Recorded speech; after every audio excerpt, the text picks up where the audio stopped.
Bonjour François. Bonjour Annick. Alors nous sommes François ici devant la tour de la BRI et je voulais que tu nous parles de l'histoire de cette tour et comment elle est arrivée à Bâle, pourquoi en Suisse. Déjà dire aussi à nos amis qui nous suivent sur Agora TV News que nous avons prévu aussi un bon nombre de questions par rapport à cet édifice. Et voilà, je te laisse la parole et puis D'accord. nous expliquer un petit peu l'origine. Alors, la BRI, c'est la Banque des règlements internationaux. C'est une banque qui a été fondée en 1930 par les grandes puissances financières de l'époque, surtout américaines et anglaises. Donc c'est une création anglo-saxonne qui s'est basée en Suisse pour différentes raisons dont on pourra discuter, mais notamment c'est la neutralité de la Suisse qui les a attirés, surtout qu'on sortait de la Première Guerre mondiale et ils planifiaient déjà la Deuxième Guerre mondiale, et que Bâle est à la jonction de la France, de l'Allemagne et de la Suisse, proche de l'Autriche, proche, pas trop éloigné de l'Angleterre. Donc c'est un endroit stratégique pour ces grandes puissances financières. Donc la Banque des règlements internationaux, en fait, c'est la banque centrale des banques centrales. C'est la banque des banques. Très peu de monde peut avoir un compte dans cette banque, que les banques centrales des pays et certains collaborateurs, directeurs privés, mais extrêmement en petit nombre. Et cette Banque des règlements internationaux manipule toute la finance internationale. Ils disent naturellement que c'est pour le bien du pays, mais ils se sont mis au-dessus des lois. Ils sont en extraterritorialité, ils sont en territoire diplomatique. La police suisse n'a aucun droit dans ce bâtiment et ils font ce qu'ils veulent sur la planète entière. Alors j'ai entendu dire en fait que pendant la guerre, les Juifs ont demandé à l'Allemagne, notamment Alfred Balfour je crois, une aide financière en retour de quoi ils pouvaient construire cette tour, la banque des banques. Est-ce que tu saurais nous en dire un peu plus là-dessus? Alors, la déclaration Balfour, c'est une déclaration qui concerne la création de l'État d'Israël. Et Lord Balfour était un lord anglais qui a joué un rôle important dans cette libération d'Israël par rapport au territoire occupé à l'époque par l'Angleterre, par la Grande-Bretagne. Donc il était ministre anglais. Et naturellement, c'est tout un processus qui est très long historiquement. En fait, ici, à la fin du 19e siècle, il y a eu un grand congrès juif mondial des sionistes mondiaux. 1867. Voilà, 1867. On a fêté l'anniversaire, les 100 ans de ce grand événement aussi à Bâle, 100 ans plus tard, donc assez récemment. Et c'est un processus, je dirais, séculaire de certains milieux, que je dirais même de faux juifs, parce que les vrais juifs sont contre cette tentation de vouloir avoir un État d'Israël contre les plans de Dieu, à tel point même qu'ils ont fait une race de Messie contre les plans de Dieu. Donc c'est des faux juifs qui utilisent la religion juive pour des intérêts bassement mercantiles et matérialistes. On dit aussi que justement le fait qu'il n'y ait pas qu'il soit complètement autonome et surtout diplomatiquement intouchable, on va dire, ils ont prévu dans leur système toute une organisation politique justement pour que les États ne puissent pas interférer dans leurs affaires. Oui. Alors juridiquement, ils ont des tas de prétextes. Le prétexte principal étant de dire qu'il ne faut surtout pas d'inflation, nous allons contrôler l'inflation. Pour éviter l'inflation, on ne peut pas laisser la finance dans la main des politiciens, il faut la confier seulement dans la main de banquiers commerciaux. Alors ça, c'est la tarte à la crème qu'ils ont sortie dans le monde entier.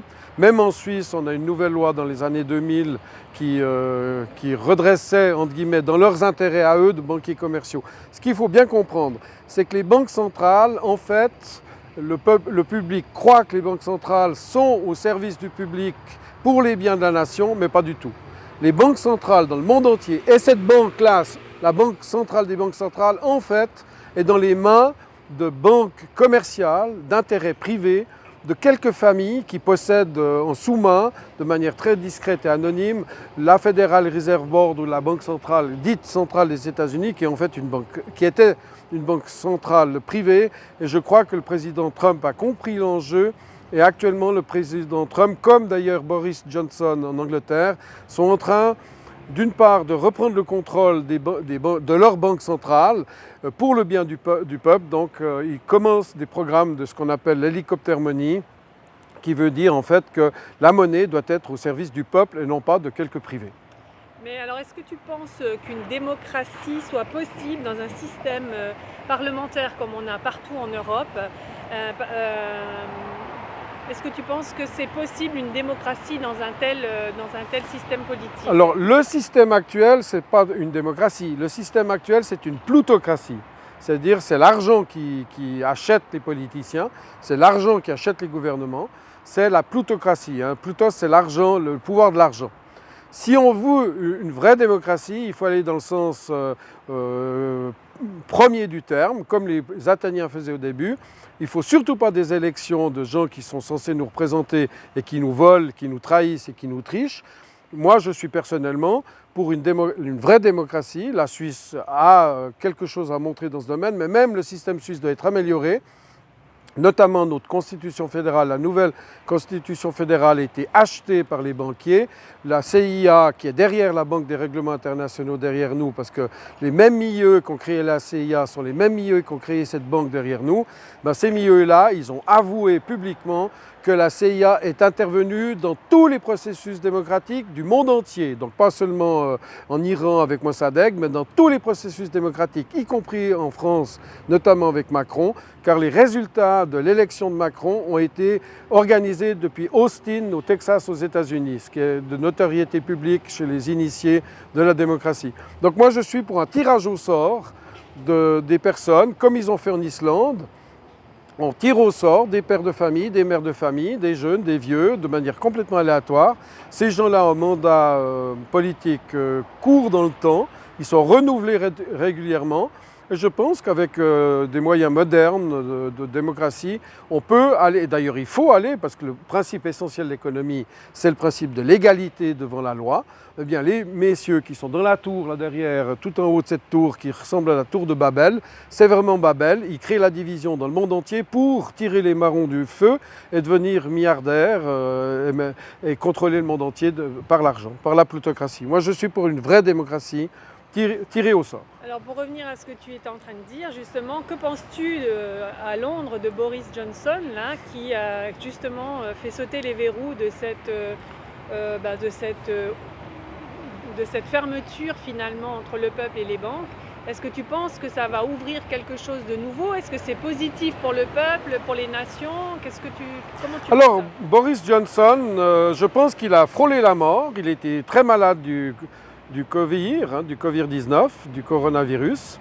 Je pense qu'il a frôlé la mort. En tout cas, il est très courageux car légalement, il a fait sauter un verrou extrêmement important, qui est le verrou de la création monétaire qui est consacré au peuple, sans passer par les marchés, sans passer par les banques commerciales, sans passer par les banques privées.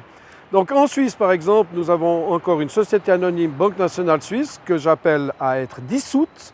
Notamment, ils nous ont supprimé l'Assemblée générale, donc je suis actionnaire de la Banque nationale suisse. Cette année, nous ne sommes pas convoqués à l'Assemblée générale de la Banque nationale suisse sous le prétexte du coronavirus, qui est un prétexte, ce qui est une manipulation, parce qu'avec des masques à Hong Kong, il n'y a que 4 morts sur 7 millions d'habitants comme la Suisse. Donc on proclame l'état de nécessité, c'est une forfaiture démocratique, on nous vole notre démocratie.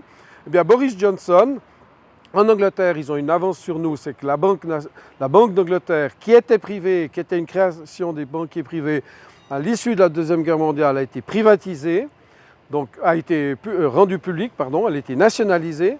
Eh bien, la deuxième étape, c'est ce que Boris Johnson et son gouvernement viennent de faire sauter, c'est que l'argent peut être créé sans taux d'intérêt pour le bien du peuple, ce qui permet les facilités monétaires directement affectées au peuple sans taux d'intérêt du tout. Ce qui n'est pas le cas en Suisse, où la BNS est encore une société anonyme. Alors c'est bien que tu parles de ça, parce qu'en fait, je voulais juste que tu nous rappelles, faire un petit résumé de ce qu'est une monnaie saine et une monnaie subvertie, on va dire. Alors disons, juste pour finir le raisonnement, la Banque nationale suisse, actuellement une société anonyme en main privée, les cantons ont vendu leur majorité d'actionnaires. Donc actuellement, c'est des banquiers privés qui sont en majorité actionnaires de la BNS sans avoir tous les pouvoirs. Mais quand même, je suis contre ce système inique d'une société anonyme centrale Banque nationale suisse et pour une coopérative citoyenne intégrale. Donc ça, étant bien posé, on doit suivre l'exemple anglais. Le verrou suivant, c'est de créer du franc suisse pour le bien des Suisses. Alors là, une bonne monnaie, c'est quoi? C'est une monnaie positive, une monnaie pleine, une monnaie qui est le reflet de l'efficacité du pays. La Suisse, c'est un pays extrêmement pauvre, c'est un pays qui n'a rien, c'est le pays le plus pauvre du monde, mais on est les plus riches du monde, en salaire horaire notamment, car on est super bien organisé. La vraie valeur, c'est les brevets, c'est le savoir, c'est l'organisation, la confiance, c'est ça la vraie valeur, c'est pas l'or. C'est pas la monnaie au sens premier du terme, l'or ou l'argent ou des commodités. La monnaie ne doit pas être un bien, la monnaie doit être un symbole, une pure unité de mesure qui facilite les échanges. Actuellement, toute la monnaie dans le monde entier, quasiment toute la monnaie, sauf maintenant Trump qui commence à reprendre le contrôle, mais toutes les monnaies mondiales, à de rares exceptions comme le VIR en Suisse, toute la monnaie, c'est des dettes. C'est de la monnaie créée sous forme de dette à intérêt composé. Donc ce qui veut dire, c'est la monnaie subversive. Ça, c'est la monnaie subversive actuelle, qui est des dettes à intérêt composé, qui est négative, qui est une monnaie qui rend le peuple esclave. Or, le principe de base d'une démocratie, c'est que tout le monde est égaux. On doit être égaux. Les messieurs là-bas en haut doivent être nos égaux. Ils ne doivent pas être au-dessus des lois ou hors la loi même. Ils sont hors la loi. Oui. Donc, moi, je demande à ce que tout le monde soit soumis à la loi de manière démocratique et qu'en principe du vertu d'égalité, que chacun a le droit, de manière juste, à une portion égale des créations monétaires qui sont des créations monétaires en quadrillards, des sommes folles. Mais ces quadrillards, ces milliers de milliards, ces milliards de milliards, c'est réparti dans quelques poches très rares d'une douzaine de familles qui possèdent la planète entière, du style Rockefeller, Rothschild, etc. Non, toutes les créations monétaires doivent être des monnaies pleines, de manière égale, distribuées à tous les citoyens de cette planète. Si tout le monde recevait leur dû qui tombe du ciel, hélicoptère money, ça tombe du ciel, ça tombe du Créateur, de Dieu pour moi, bien, cette monnaie doit tomber de manière égale chez tout le monde. Et si cette monnaie est créée, comme je le dis, on pourra diffuser la surabondance qui est évidente dans tout le domaine matériel. Il y a trop de voitures, trop de beurre, trop de viande, trop de vin, trop d'ordinateurs, il y a trop de tout. La seule chose qui manque, c'est la monnaie. Pourtant, la monnaie, c'est la chose la plus facile à produire. La monnaie, c'est comme de l'eau. Naturellement, on ne va pas inonder le jardin et couvrir le jardin sous des tonnes d'eau qui tueraient les plantes. Non, il faut arroser de manière rationnelle, de manière intelligente. Un père de famille, une mère de famille, ils savent très bien régler comment arroser un jardin. Il n'y a pas de raison qu'on ne sache pas comment arroser la planète de l'argent, pas trop, juste ce qu'il faut. Merci François pour cette explication. J'ai encore d'autres questions, notamment, beaucoup de gens se posent la question des États. Est-ce que les États ont perdu, comme on l'entend maintenant, leur pouvoir? Est-ce que ce sont des coquilles vides, entre guillemets, et puis les personnes qui nous dirigent ne sont que des marionnettes ou, Tout à fait. Voilà. Et d'où vient cette nouvelle conjoncture, oui. Je ne sais pas comment est-ce qu'on... Si on prend l'exemple historique, Saint-Louis, le Clovis pour nous, hein. Clovis, c'est Clovis qui a donné Louis, Saint-Louis IX, le bon roi Saint-Louis, disait que son principal rôle de roi, sa première tâche de roi, tout devant, c'est battre monnaie, battre une bonne monnaie. La souveraineté s'exerce essentiellement par sa monnaie dans son royaume. Et actuellement, tous les systèmes monétaires dans le monde entier, la monnaie n'est pas créée pour le bien du peuple, n'est pas créée pour le bien de la nation ou des pays, c'est créé pour une infime minorité de financiers qui se retrouvent là tous les 2 mois à boire les vins les plus chers du monde, à manger la nourriture la plus chère du monde, en se foutant de notre gueule, en organisant la rareté, en planifiant cette pandémie du coronavirus, du Covid-19, en organisant la rareté, la montée des prix des actifs financiers, la montée des prix de l'immobilier, la montée des prix de tout ce qui est essentiel dans notre vie en prétextant qu'ils cherchent la stabilité des prix. C'est des mensonges, ils savent très bien ce qu'ils font, ils se moquent de nous et c'est inadmissible de tomber dans leur piège. Donc actuellement, il n'y a quasiment aucun pays souverain. C'est eux les souverains, ils sont hors la loi, ils sont au-dessus des lois et c'est inadmissible. Et on doit remettre l'église au milieu du village. Cette tour de Babel, il faut à la limite la raser symboliquement, car c'est là que le siège du dragon de la haute finance internationale qui nous domine tous. Alors merci François. Et conclusion, j'aimerais que tu nous dises, enfin ta position, qu'est-ce qu'on peut faire? Est-ce qu'il y a encore quelque chose à faire vu que finalement tous les pays ont leur banque centrale et que ces banques centrales sont liées à la BRI? Donc finalement ils sont maîtres de tous les États puisque c'est eux qui nomment les politiques apparemment, c'est eux qui contrôlent finalement tout. Quelle est encore la marge de manœuvre d'un pays pour se libérer de ce joug de ces financiers et de ces banques et de cette plutocratie comme tu dis? Je crois qu'ils ont fait une grave erreur de calcul. Ils ont cru qu'avec le coronavirus, ils allaient rafler la mise. C'est comme des joueurs de poker qui veulent rafler la mise. Et je crois que Trump, d'une part, Boris Johnson, d'autre part, montrent qu'on peut reprendre la finance, le contrôle de la finance. En tout cas, ils font des pas dans le sens. J'espère qu'ils ne vont pas être assassinés. Mais démocratiquement, Boris Johnson a été élu, Trump a été élu. Je fais encore confiance à la démocratie si on ne la triche pas. En Suisse notamment, ils trichent la démocratie. Donc il faut être très prudent. Et Trump a raison de se méfier du vote par correspondance, car le vote par correspondance en Suisse a été organisé par la CIA. Il a été fait pour tricher la démocratie suisse, pour faire rentrer la Suisse dans le FMI, pour faire rentrer la Suisse dans l'ONU, pour faire rentrer la Suisse dans des tas d'organisations internationales comme l'OMS, qui sont des nids de frelons, des nids de gens très dangereux. On voit l'OMS être dirigé par un type qui n'est même pas un médecin, qui est piloté par la Chine pour des intérêts politiques qui ne sont pas du tout les intérêts du peuple. Ils veulent nous contrôler par les vaccins. Dans les vaccins, ils veulent mettre des puces quantiques pour nous marquer comme du bétail. Il y a un moment, il faut que les peuples prennent conscience de la chose. Certains gouvernements doivent être chassés. La collection des erreurs du gouvernement français, dans leur plan à eux, le gouvernement français fait exactement ce que veulent les milliardaires, c'est-à-dire pucer et écraser et faire peur au peuple français. Le peuple français, dans l'histoire, a souvent montré la voie. J'espère que les Français sauront mettre dehors ce gouvernement inique, qui est nul et non avenu, qui est toxique. C'est un gouvernement toxique dans tous les pays du monde. Je demande à ce qu'il y ait une évolution positive vers une vraie démocratie par tirage au sort, de manière vraiment... je dirais non plutocratique et vraiment la vraie démocratie. Alors moi pour finir, je vais un peu poser la question qui fâche, en tout cas pour eux. Certains disent qu'ils ont une idéologie, cette plutocratie, tous ces oligarques. D'abord ce sont des apatrides, des nomades qui n'ont pas de pays vraiment d'attache. Et en fait, leur idéologie s'appuierait sur une idéologie messianique. Est-ce que toi, tu as une idée de ce qu'ils entendent par là? Oui. Alors, on peut prendre la création de cette banque des règlements internationaux, la BRI à Bâle, provient de milieux eugénistes. Dans les années 30, c'était des milieux eugénistes américains, allemands, notamment derrière Hitler, des milieux eugénistes anglais, Margaret Sanger, des milieux anglo-saxons, qui sont pour une race supérieure. Leur race à eux, ils nous considèrent tout le reste du monde comme une race inférieure. Et ces faux juifs ont eu marre d'attendre le Messie et ils ont créé eux-mêmes le Messie.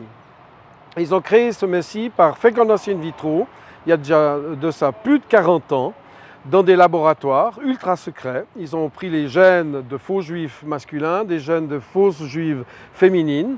Ils ont voulu faire une race qu'ils ont fabriquée et cette race, c'est leur Messie. Et maintenant, cette race commence à prendre les manettes, commence à prendre le gouvernement mondial. Ces gens-là ont été éduqués sans père, sans mère, avec très peu d'amour. Je les respecte infiniment en tant que personne ou en tant qu'être humain. Ils ont des droits humains comme tous les autres, mais simplement ils ne doivent pas écraser tout le reste de la planète en voulant le supprimer.